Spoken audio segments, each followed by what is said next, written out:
The Going to Bed Book by Sandra Boynton. The sun has set not long ago.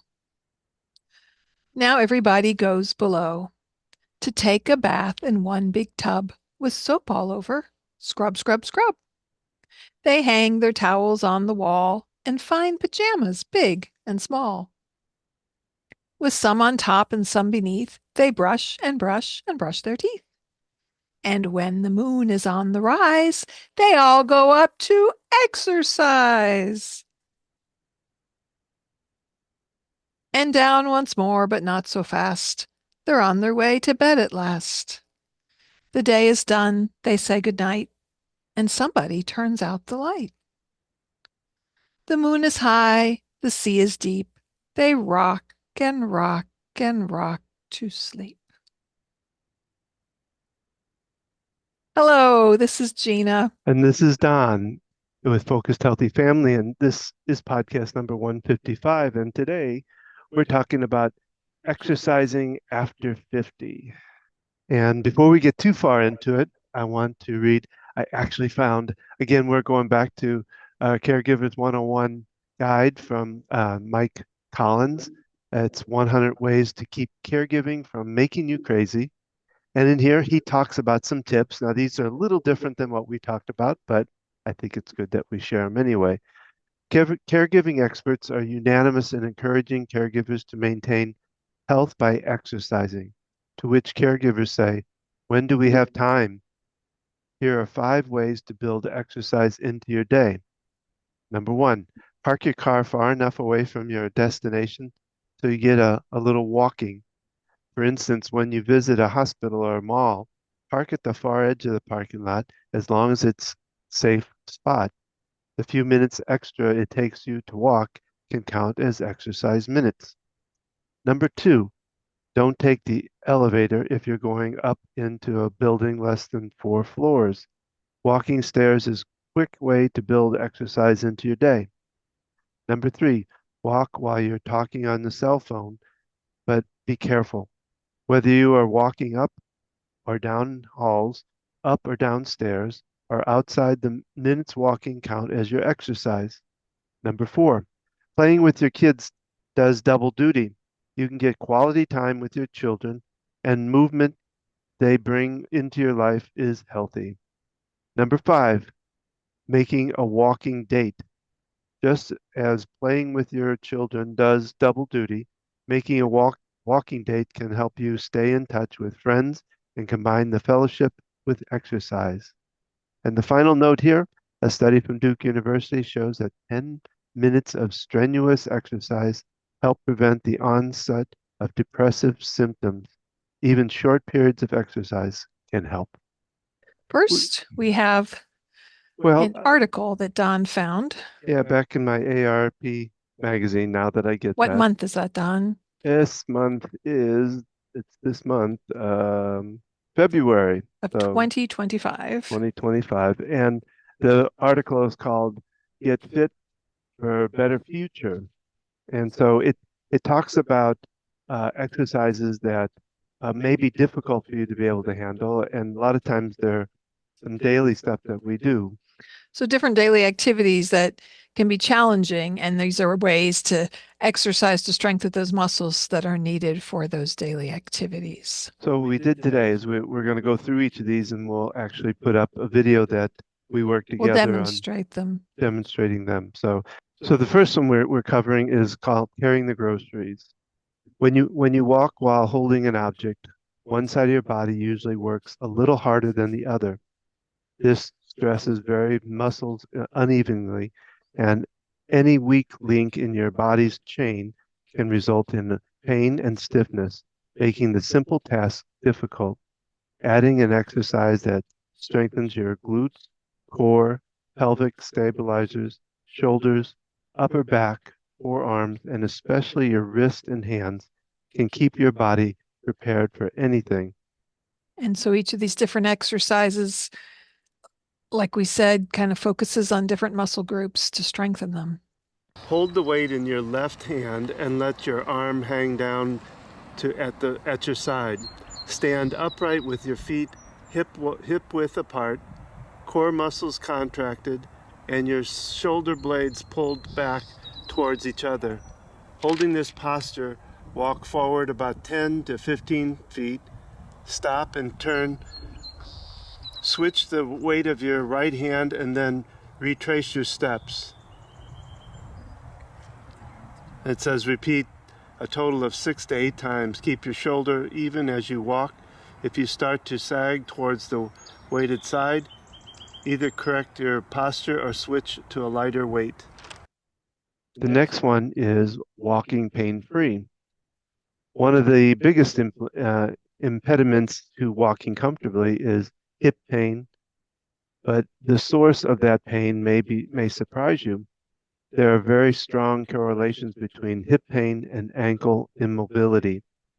When our ankles get stiff, we adjust our stride to accommodate our lack of mobility that can eventually lead to a sore hip. This exercise strengthens the muscles that run up and down the front of your chin, helping reduce your risk of pain when walking up or down hills. It also loosens up Achilles tendon and the muscles of the lower leg. So if we're hurting, we don't want to walk, or it's uncomfortable to walk long distances, to just take an exercise walk. And that leaves us sitting, and that leaves our muscles getting tighter. And so we need to break that cycle because it is so important to move our bodies. The more we sit, muscles tense up and tighten up, and then it's harder to move. So to strengthen the muscles that you use in walking, you're going to sit on a chair, up tall in the chair with your back straight. You're going to take one leg, place it out in front of you, lifting it a few inches off the floor. Draw your toes back. Hold this position for 1 to 2 seconds. And then reverse the motion by pointing your toe forward. So you're going to flex and point, holding a couple seconds, continuing this exercise to help these muscles down here that can get tight. And then you'll repeat with the other leg. We don't realize how important having our ankles strong can be. It also affects your balance if you have weakness in your ankles. The next one is putting away dishes. Reaching up high to put away in your cabinet, stow luggage on an overhead compartment of an airplane, or toss a basketball into a hoop is much more about mobility as it is about strength. Through having strong rotator cuff muscles can make lifting things overhead less difficult and safer. The starting point for most people is improving the overall range of the shoulder joint so they can raise their arms up easily. I see this often in the elderly population. People have maybe had an injury to their shoulder, or they got arthritis developing, and it gets harder and harder to move, and so they don't, and then everything gets stiffer in there. And so we don't realize how limiting our ability to move is if we can't move our shoulders. And so catching it now rather than just going, oh yeah, I got the soreness in my shoulder. If you're saying that at 50, 60, 10, 15, 20 years down the road, it's only going to get worse. And so we need to keep our motion moving. And I know too, when we stress too, a lot of our shoulder is on our shoulders too. So it's that and physical that can work on it. Stand with your arms down by your side. Keep your left arm straight. Rotate it in a circle by raising it up and out in front of you, and then overhead and back down around behind you until you return to the starting position. Your right arm should remain motionless. Imagine you're drawing a big circle at your side and try to bring your shoulder through the greatest range of motion possible. Do 2 sets of 12 circles with each arm.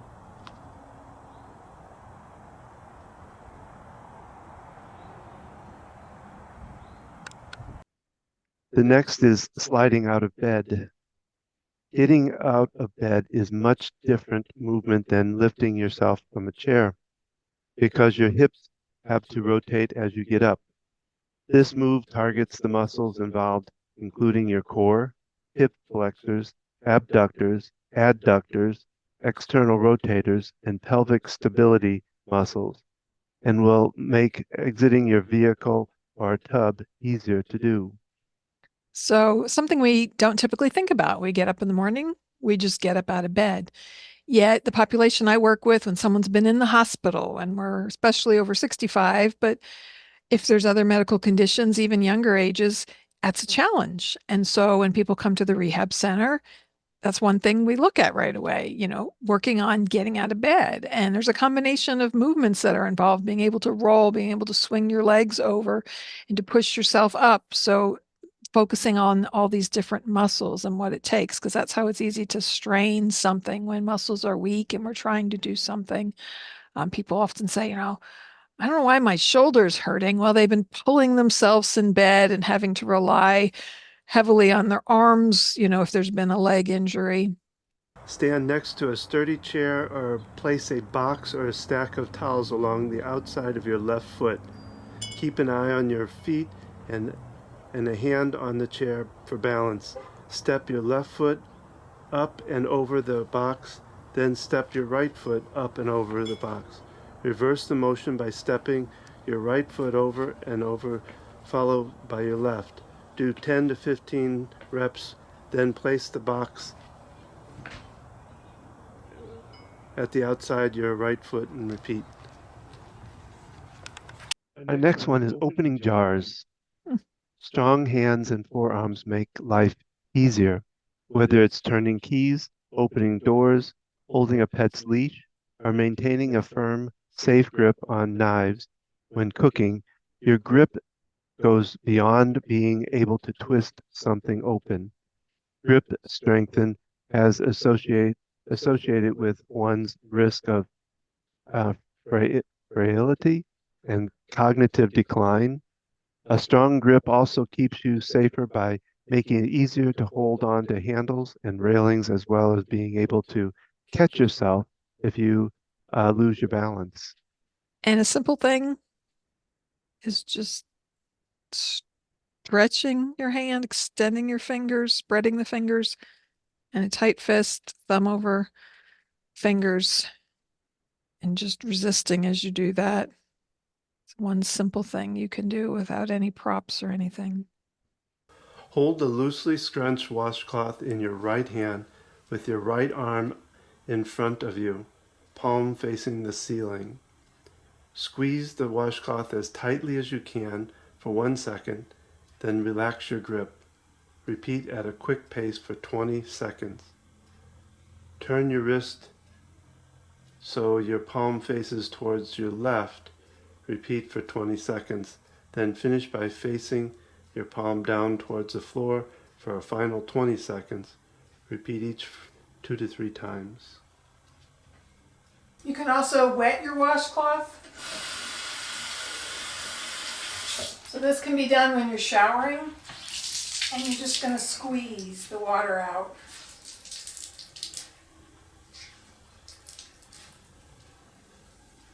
So it's something we might do all the time, but you can intentionally do it as an exercise. Well, the next one comes up with lifting the little ones. And And so it might be a matter of picking up a grandkid or a child or a niece or nephew, or maybe you're trying to pick up some object from the floor, even a pillow, even something light, having to bend down to get them. and the hurt that could happen if it isn't done right. And if you don't have the strength, yeah. Bending down to pick something or someone up requires strength and flexibility in what's known as the posterior chain muscles, the lower back, hamstring, and buttocks. This exercise stretches and strengthens those muscles and helps maintain flexibility in your hips as well, and will make any activity that involves bending down easier. Stand with your feet hip width apart, knees slightly bent, a light dumbbell in each hand, palms facing your thighs. Gently tighten your core and buttocks. Keep your back straight Bend forward at the hips so your bottom moves backwards. Stop once you feel a stretch in your back of your thighs. Reverse the motion by shifting your hips forward, and you should straighten up naturally. Try to use the muscles of your back. Squeeze the glutes once you're back into a standing position. Do, do the movement 8 to 12 times. Rest for 120 seconds, then repeat the exercise twice more. As we demonstrate in this exercise, the exercise is to strengthen these muscles that allow us to bend down. Yet, if you are bending down to get something, I strongly encourage, unless you have some particular injury, using your legs and not your back. And so, what does that mean? That means bending at your knees, holding in your stomach, and also keeping the object close to you. If you're reaching out here to pick up something, it's more strain on your back. And so to protect your back, they say lift with your legs, not your back. But this exercise can be done with a weight that's not too heavy to strengthen all those other muscles because they're all important. All right, and I think the last one here is climbing the stairs. Climbing the stairs called heavily on the quadriceps, the muscles at the front of your thighs, particularly the vastus medialis obliques. Your VMOs help stabilize your knees, which is why weakening in those muscles is linked to knee pain, walking up and down steps. Targeting this muscle regularly not only makes climbing stairs more tolerable and less painful, it improves overall knee stability and balance. The best exercise for these muscles is simply climbing the stairs, but if stairs aren't plentiful where you live, consider adding this exercise into your daily routine. And even if you don't have stairs to deal with, there's often times when we need to step up on a curb or some other device or stepping over like the shower, the side of the shower or tub to get into the shower. There are instances where we need to step over something. So maybe you live in a house and you're fortunate and you have no stairs. You can take a book, a couple books, have something, a block that you can use to step on to practice this exercise. Or if you're strong and healthy enough, go to the curb, the sidewalk. Yeah, but I mean, we all run into places where we have to step up, like in a office, less than four. I think they said less than four flights. But anyway, you had some other thoughts that you came up with. Oh, so you're talking about if you go somewhere, taking the stairs rather than the Mhm. elevator is an option to get that exercise. Climbing the stairs. Step up and stand with both feet on the bottom step of a staircase. Now turn your entire body 90 degrees to the right, keeping your left foot flat on the step, but allowing your right foot to hang off. All of your body weight should shift onto your left leg. Keeping your back straight, bend your left leg slightly and lightly touch your right heel to the floor. Then stand back up. Repeat for as many repetitions as possible until fatigued. Stop when you could maybe do two more. Rest until you feel fully recovered, then switch positions. Right foot on the floor, left foot hanging off, and repeat the exercise.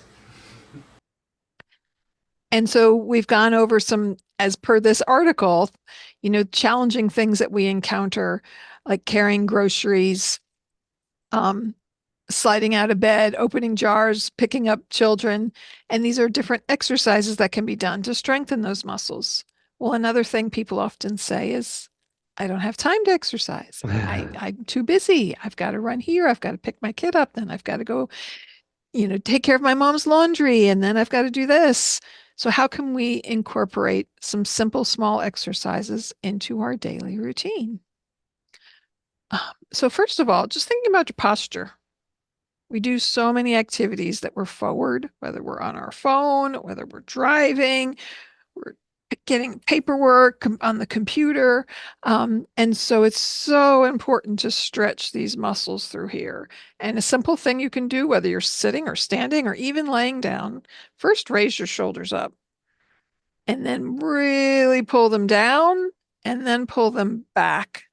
And so your chest is out, and then bring your head back. And if you can stand up against a wall, you can put your heels up against the back of the wall and try to line your shoulders and your head up, kind of sucking in your stomach a little as you do to stabilize your hips. And also just sitting here, stretching your shoulders. So whether you're sitting in the car at a red light or waiting for someone in the grocery line, a simple exercise to do.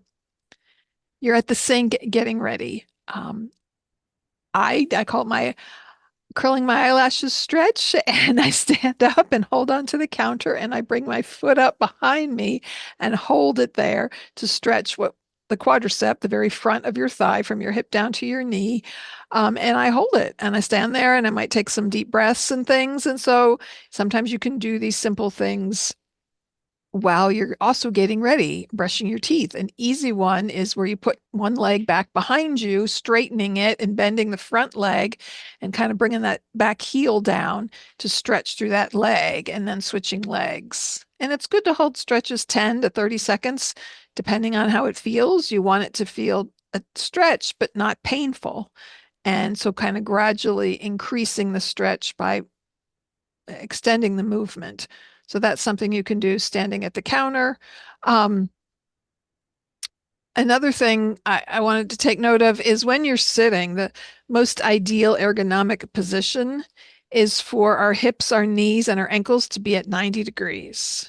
Not bent under my leg like this one is right now. So this is why I lower my chair when we're sitting here, Don, because otherwise my hips are higher than my knees, and that puts this extra stress on your back. So if you have an adjustable height chair, lowering it down so that your knees and hips, if you took a level, that they would be even with each other. And then with your feet on the floor, everything's making that 90-degree angle, like the corner of a piece of paper. And so sometimes it can be a matter of using a step stool or lowering a chair or changing the height of the table you're at. You can either raise it up with, um, a book or something you can put underneath it. So, what other ways can we exercise? Just as part of your daily routine, you get up out of bed. Like sometimes we stretch, just doing a simple stretch up and bending down. Sometimes I'll do this in the shower. Talked about wringing out the washcloth. That's real easy to do while in the shower, even if you don't do it 10 times in a row. Um, if you're standing somewhere waiting, you can march in place. You can do some stretches. You can do some lunges. If you're sitting, bringing your arms and again, your shoulders down and back and really stretching them out because again, we spend so much time with our arms bent that if you try to stretch your arm out in front of you, it might feel tight through here. Um, Well, like they talk about in our um, the message we gave right up front about parking away, parking at the end of the shopping center and walking up instead of driving up if it's safe anyway. Things like that. Not taking the elevator, taking the steps. I think about what we did a couple of years ago, and probably about 2 years ago, with one of the first people we interviewed was Rita Gardner, and the way she Simple did self-care. simple stuff. I remember her talking about putting her foot up on the counter as she was brushing her teeth, and that kind of thing. And most people, when we think about exercise, they think, well, I'm going to have to take an hour or 20 minutes or something like that. And that's great if you can do that once in a while. But if you don't have that kind of time, then doing a minute here, a minute there, take adding the extra breath into it also helps to kind of relax the body and relax the mind.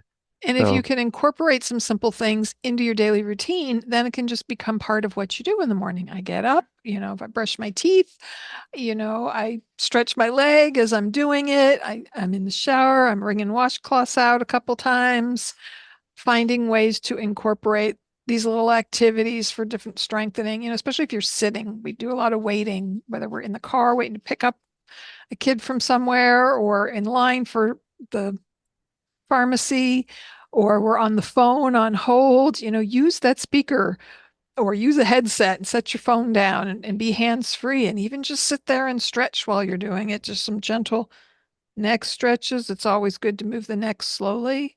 And so you take it to where you can and you hold it at that end point and slowly move it back.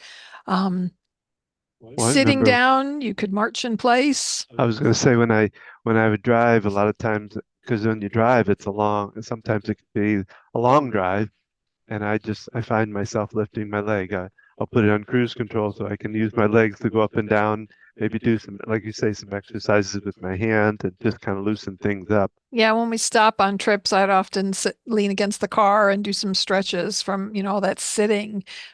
Really put your body in a position where the muscles are tensing up and tightening. So finding these ways to incorporate this in your life. And then, yes, ideally taking a good 10 minutes or more when you're able to and getting into some healthy habit, whether it's walking, maybe you're out gardening or working in your yard. These things are all forms of exercise. Taking a walk, walking with friends, Put some music to it too. Give you a little extra time or something to watch while you're doing it too. listening to a book or Mhm. podcast, or there's different ways to incorporate it. Maybe by the time you get home, it's really late, but maybe you can walk where you work before you leave, or in the morning, you could take a walk. So taking a little bit of time for yourself, it goes a long way in setting you up, having more energy and healthy body. Our body systems and everything needs us to be moving for our brain to work properly. Which isn't working real great I right need now. more exercise. Yes. And so thinking about these different things throughout your day and what you can do to help keep your body moving and strong. So that's our podcast for today. We hope you've enjoyed it. We'd love to hear from you. Please leave a comment, like, and subscribe. Please forward this to anyone you know who might be interested. Look back at our previous podcasts and see the different topics that we've covered, from caring for young children and parenting in general to caring for aging loved ones and managing our own self care. We've covered things like divorce and foster care and different aspects of caring for elderly. We've interviewed lots of different people, so please check out all our different podcasts. Come to learn how I can help you, how Don and I can both help you navigating the journey of caring for your aging loved one. We've done some Ask the OT discussions that you can access. You can work one-on-one with me. The best way to help you in your situation is for me to meet you and your loved one, whether it's virtually or in person, and understanding their personality, yours, the family dynamic, their specific challenges and struggles, and wherever you're at in the journey, whether you're just trying to figure out how to better communicate with them, you're frustrated by them, or you're having to figure out, should they still live at home, or you're Or they need thinking. to clean baggage from old history or whatever. They need to kind of clear the mind so that they can be there for their aging loved one. And yeah, if you're dealing with the emotional part of things, and kind of just overwhelmed by that, check out tomorrow By night, Friday night, February, no, February yeah.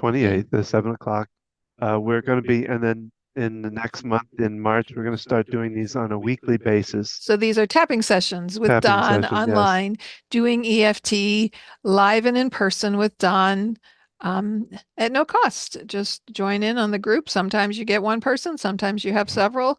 Right. And it's an opportunity to learn. And even if you already have learned tapping, taking a break from your day to incorporate this. And Another. simply go to focusedhealthyfamily.com/EFT group. Remember, you can find us on Facebook at Focused Healthy Family. Follow us on Instagram, Focused Healthy Family 1, on YouTube at Focused Healthy Family. You can watch each podcast. We air them every Thursday. You can find them anywhere you listen to a podcast, as well as on YouTube. And remember, how you speak to your children and your loved ones today shapes their future and yours.